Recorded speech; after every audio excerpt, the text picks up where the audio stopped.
Good day, hope you had a wonderful weekend. Welcome to another edition of Citizens Movement Radio News. Today is Monday, the 19th of May 2025. I'm Bernard Stelle, ready to bring you the latest news and updates. Today's headlines on Citizens Movement Radio News. Remove Mnangagwa. You are the ones who installed him. War veteran Comrade Geza implores the military. Crisis in the education sector as lecturers remain on strike and teachers call for total withdrawal of labor. Lupane villagers speak on unfinished hospital. Now let's delve into the detailed stories.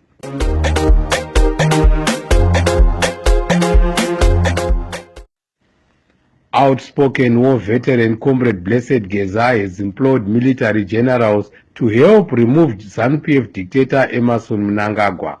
In his online address to the nation on Friday, Comrade Bombshell, as Geza is popularly referred to, said Vice President General Constantino Chiwenga and Zimbabwe Defense Forces Commander Valerio Sibanda, who installed Mnangagwa as the president in 2017, has a duty to remove him from power because of corruption.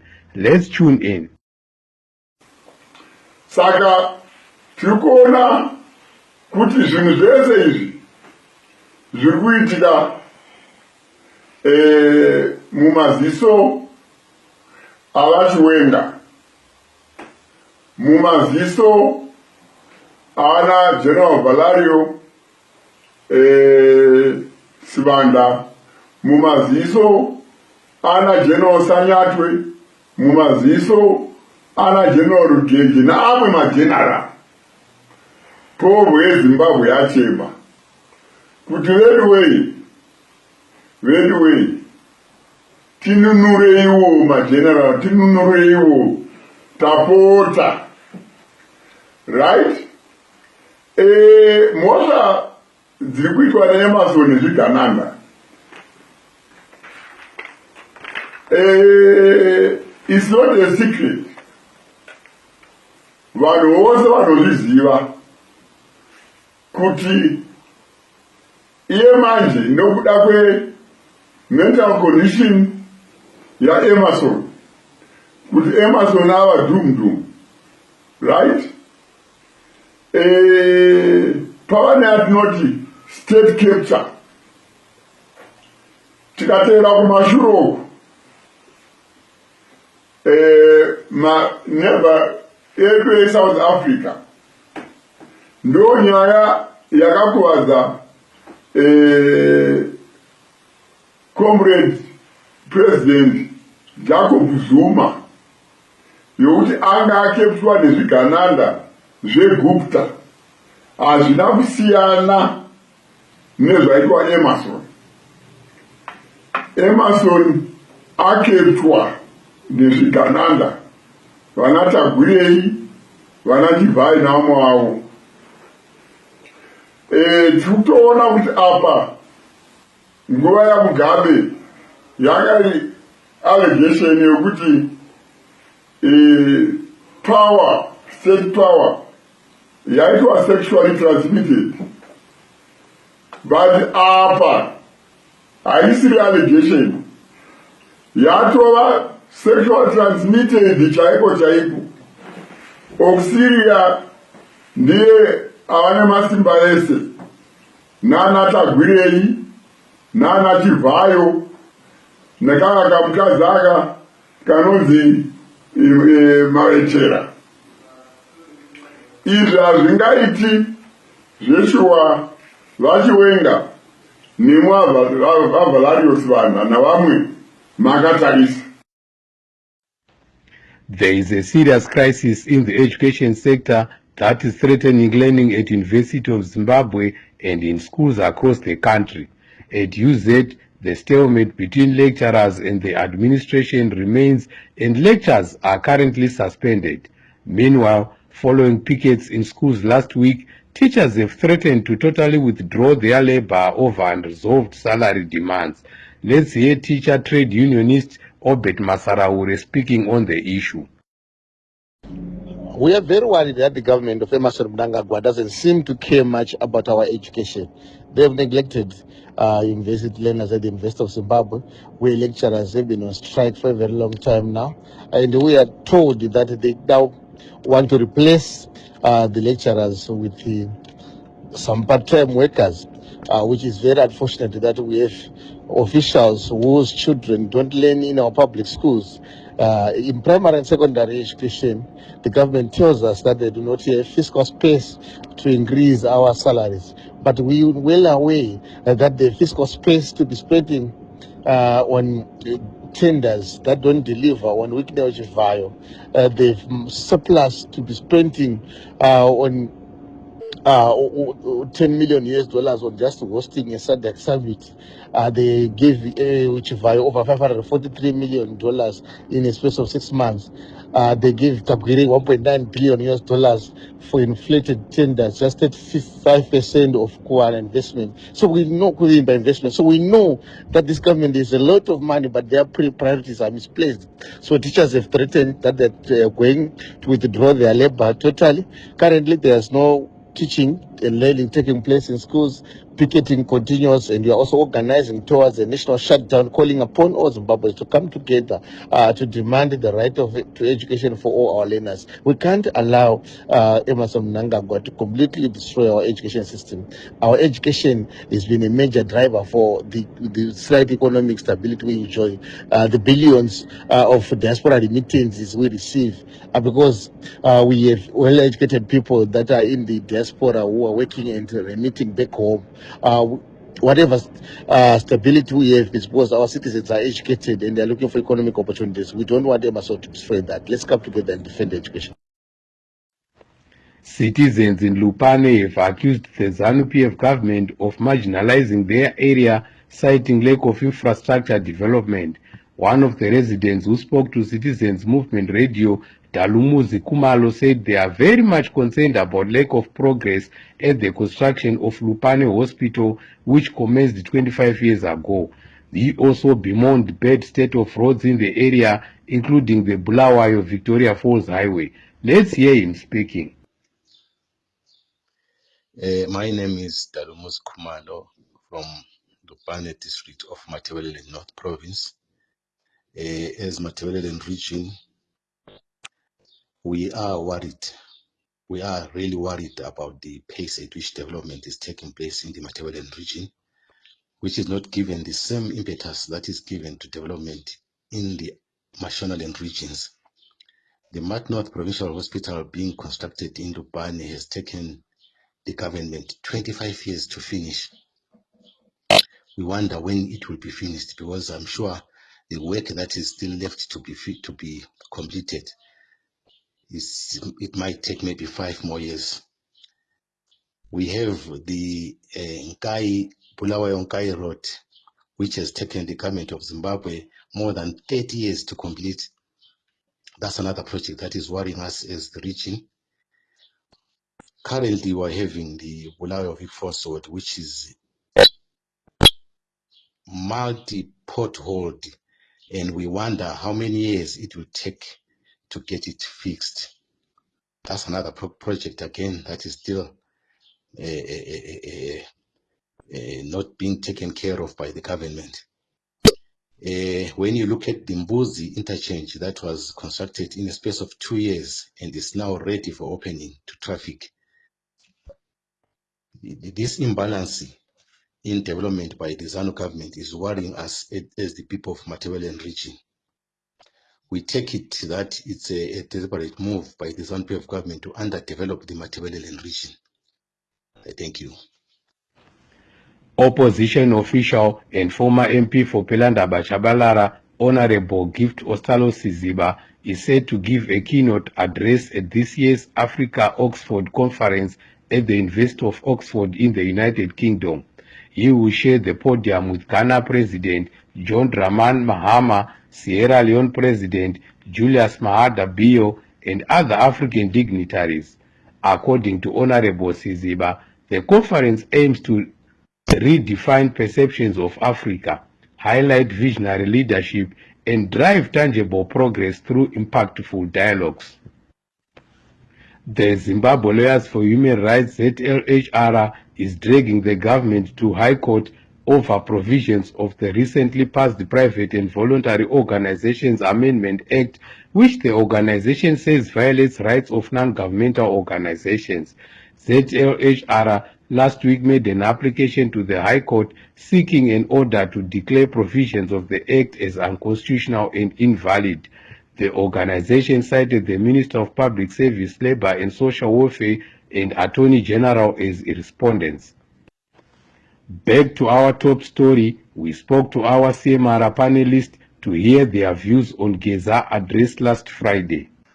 Tinoda kukutendai vana veZimbabwe pamukana uno watasangana pa Citizens Movement Radio nemukana wabatipa swara nhasi tichikurukura mashoko akataurwa navageza. Mashoko akataurwa navageza tinomatambira zvikuru ende mashoko atagara tichitaura maringe neuori huri kuitika kuZimbabwe, maringe ekubiwa kwemadiamonds, ekubiwa kweupfumi hwenyika nevanhu vashoma. Ndaifunga kuti dai kuri kuti vaMunangagwa vane chido nevana veZimbabwe, ungadai vaMunangagwa vanyanyisa kukoshesa kuti upfumi hwenyika hausi upfumi hwekumba kwavo asi upfumi hwenyika yeZimbabwe. Dai vagadzirisa panyaya dzeuori, vagadzirisa panyaya yeuori, mbavha dzatiri kutaura nemazita kuti vana Chivhayo ngavaongororwewo mari dzavo dzavari kuita. Vana Tagwirei ngavaongororwewo mari dzavo dzavari kuita. Alright, iko zvinezvi takaiona vana veZimbabwe vari kupwanyirwa dzimba dzavo dzavakavaka, vari kupwanyirwa. Mari isina kubva kugovernment. Imari dzokuti munhu akatoshupikawo kuti ngaendivakewo ndione pokugara nevana.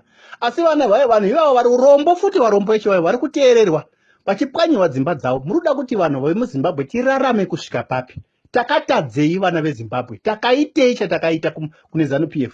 Chii chamunoita kuti munopanicha vana veZimbabwe? Mapanicha amuri kuita zvakadai so. Takaitei vana veZimbabwe isisu? Chii chatakaita? Chatakanyasa kupara chakati atiudzei vana Munangagwa kuti takapare chii? Takaitei? Izvo zvimupwanyira vanhu vasina kana pokurara. Vanhu vane vana vadiki muchivapwanyira. Muchita vakavaka zvichiri pamutemo. Alright, kana vakavaka zvichiri pamutemo, ko vana naTagwirei vari kuba madiamonds enyika vari kuba zviri pamutemo here? Ko alright, vana Chivhayo vari kuba mari dzenyika vari kuba zviri pamutemo here? Sei mutemo wemuZimbabwe uchitarisa kuti uyu murombo uyu mupfumi? Sei mutemo wemuZimbabwe uchitarisa kuti wabva mumbamani? Tinodiko kuti titongwe nemutemo wese zvakaenzana nyika yese, totonga nomutongo tichingo zvakaenderana? Why vana Tagwirei vasingasungwe nemapurisa? Why vana Chivhayo vasingabatwawo nemapurisa? Why muchingoda kubata varombo? Chii chamuri kubatira varombo? Taitei varombo? Tiri kuzviraramirawo kutsvagawo kuti tione pokugara. Iko zvinezvi dzimba dzamuri kupwanya dziya. Tinotozviziva kuti maministers ndiye arikuda kutora mapurazi iyaya. Maministers enyu ndiye arikuda kutora mapurazi iyaya kuti ave iriye rake. Iko zvinezvi vana veZimbabwe takurova kunzi budai imomo. Nesiwo vana veZimbabwe tichingonyeperwawo. Gara tataura kugara kuti vabereki siyanai nezveZANU-PF. ZveZANU-PF zvakaenda namuzoo. Hakuna chichakanaka chichabva kuZANU-PF. Hakuna upenyu hutsva kandi hwakanaka huchabva kuZANU-PF. ZANU-PF yangu zuru rakapinda nyoka yokudhistroya upfumi hwenyika. Nyika yedu iri panguva yakaoma vana veZimbabwe. Zvakuda kuti vana veZimbabwe timire tega tizvirwire kana tichida kuti nyika yedu inake. Thank you very much. God bless you. Maswera sei machampions. Pa address ya Vageza yega. Susu atagara chitaura kuti Vageza kana vasina action pa ground. Vasina action pa ground manje zvinotora kunetsa kuti vabudirire pa nyaya dzavo dzavari kuita dzekuti vabvise vaMunangagwa zvedzi. Zvinotora kunetsa. That's why manje muri kuona vari kungochinja mastatements. Right now vakutoapila kuti vachivengwa nemagenerals wabvise. But ivo pavakauya taifungidza kuti pamwe ndivo vachatoita saizvozvo. Kana kuti isusu taitofungidza kuti pamwe pavakauya Vageza vakane revolution yavo ikai vakatotaurirana kudhara kana kuti vane connection nemasoja kana kuti nemasiwe nanaChiwenga aya. Zvino kana vakuya vachitanzi vari kukumbira vaChiwenga nemagenerals wabvisire Munangagwa manje zvakutoratidza manje kuti ivo havisina connection. Havana connection manje. Saka zvinotora kunetsa izvozvo. Ndozvatinogara tichitaura kuti paground ndo pane nyaya. kwete pasocial media. Pasocial media inongobatsira chete, social media inongobatsira, but the major point ndekuti paground haifanirwi achiita action man. Kana singaite action paground manje zvinotora kunetsa man, handiri mukuona man.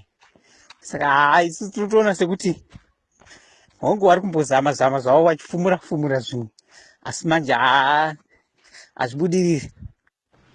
A Goromonzi Rural District Council Chairperson Golden Shamu of ZANU-PF is forcing opposition councillors to wear a ZANU-PF agreed national dress on council meetings. Some of the councillors who spoke to Citizens Movement Radio on condition of anonymity said Shamu is threatening to withdraw their allowances for failure to wear the so-called national dress. There is no agreed national dress in Zimbabwe, but ZANU-PF officials are seen at national events wearing suits with Zimbabwe badge. Conservationists at Imire Game Park have made a clarion call to the government, the police and all stakeholders to act after one of their rhinos was brutally killed by poachers for its tusks. One of the conservationists who shared a touching video online said there is need for all hands on the deck to make sure the rhinos are protected from extinction. Former US President Joe Biden has been diagnosed with aggressive prostate cancer that has spread to his bones. Doctors discovered the cancer during a recent physical checkup. Prostate cancer specialists said Biden's prostate cancer that has spread to his bones means the cancer is no longer curable, but there are treatments that can control it, possibly for years. Prostate cancer specialists said former US President Joe Biden's prostate cancer that has spread to his bones means the cancer is no longer curable, but there are treatments that can control it, possibly for years. Now, let's take a look at our sports news. ZIFA has issued a statement condemning violence that occurred at Magla Stadium in Zvishavane in a match pitting Shabani Mine and Gwanda Pirates yesterday. The match was abandoned following violent clashes of supporters which left two Shabani Mine fans hospitalized. Reports are that a Shabani Mine supporter was stabbed by a knife by a Gwanda Pirates supporter. ZIFA said they regret the incident and promised punitive measures for those involved. In the Kasolaga Premier Soccer League, log leaders Moors thumped Kwekwe United 4-0 to extend lead at the top to 3 points. Defending champions Simba Bora beat Triangle by the same scoreline, while Dynamos and Cape United share spoils after a 1-0 draw. Here are results of other matches played. ZPC Kariba 2, Highlanders 1. FC Platinum 1, Bikita Minerals 1. Manika Diamonds 0, Scotland 0. Herentals 1, Ngezi Platinum 0. Chicken Inn 0, Greenfield 1. Teo 1-1, Yada 1. In the English Premier League, Arsenal beat Newcastle 1-0 to clinch Champions League football for next season. Here are results of EPL matches played over the weekend. Everton 2, Southampton 0. Chelsea 1, Manchester United 0. Aston Villa 2, Tottenham 0. West Ham 1, Nottingham Forest 2. Brentford 2, Fulham 3. Leicester City 2, Ipswich 0. In FA Cup, Crystal Palace beat Manchester City 1-0 in the final to win their first major trophy. To conclude our Citizens Movement Radio News, here are the headlines once more. Remove Mnangagwa, you are the ones who installed him. War veteran Comrade Geza implores the military. Crisis in the education sector as lecturers remain on strike and teachers call for total withdrawal of labor. Lupane villagers speak on unfinished hospital. The news on CMRA English. I'm Bernard Chele. Me and the CMRA English team wishes you all a pleasant evening. Good night to you all. Meet me in other news bulletins. Good night.